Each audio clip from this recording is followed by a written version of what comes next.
Hello everyone, আসসালামু আলাইকুম। শুভ সকাল সবাইকে। আজকে আমি খিচুড়ি রান্না করব। আজকে খিচুড়িটা হাতে মেখে রান্না করব।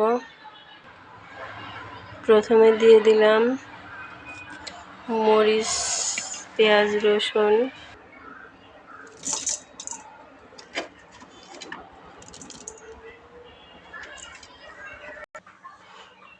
তারপরে দিয়ে দেব পরিমাণ মতো লবণ।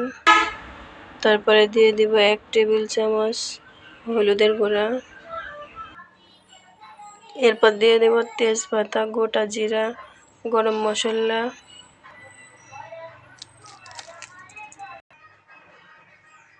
এবার পরিমাণ মতো তেল। যারা ব্যাচেলর অথবা বাইরে পড়াশোনা করেন তাদের ক্ষেত্রে এটা খুবই একটি ভালো আর কি। ঝটপট একা একা রাইস কুকারে রান্না তুলে দিতে পারেন।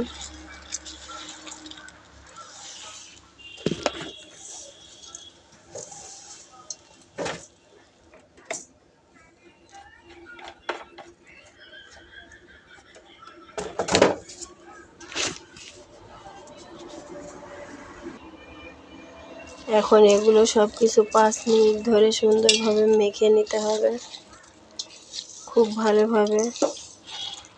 হাতের মাখানোতেই রান্নার টেস্ট।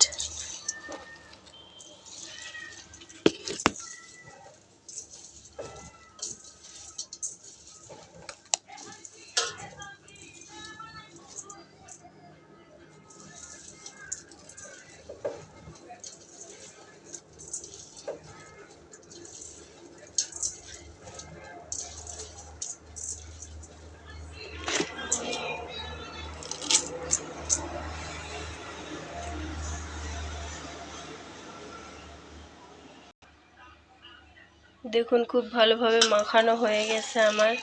এই পর্যায়ে পানি অ্যাড করব। গরম পানি হলে খিচুড়িটা খুব তাড়াতাড়ি হয়ে যাবে। এই পর্যায়ে পানি অ্যাড করে দেব।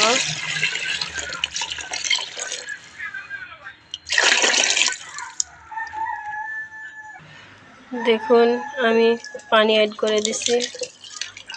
এখানে পানির পরিমাণটা আমি বলে দিচ্ছি। আমি 2 কোটি মানে হাফ কেজি চালে 1 কেজি পানি নিয়েছি। মানে যে পাত্রে আপনি চাল মাপবেন সেই পাত্রের ডবল পানি অ্যাড করতে হবে। এই তো আমার খিচুড়ির মানে সব কিছু রেডি। এবার রাইস কুকারে দিলে 15 মিনিটের ভিতরে খিচুড়ি কমপ্লিট। আপনারা সাথেই থাকুন, চলে আসছি 15 মিনিট পরে। এই যে আমার খিচুড়ির ফাইনাল লুক, ঝটপট খিচুড়ি রেডি। চলে আসলাম 15 মিনিট পর। এবার গরম গরম ধোয়া ওঠা খিচুড়ি খেয়ে নেবেন।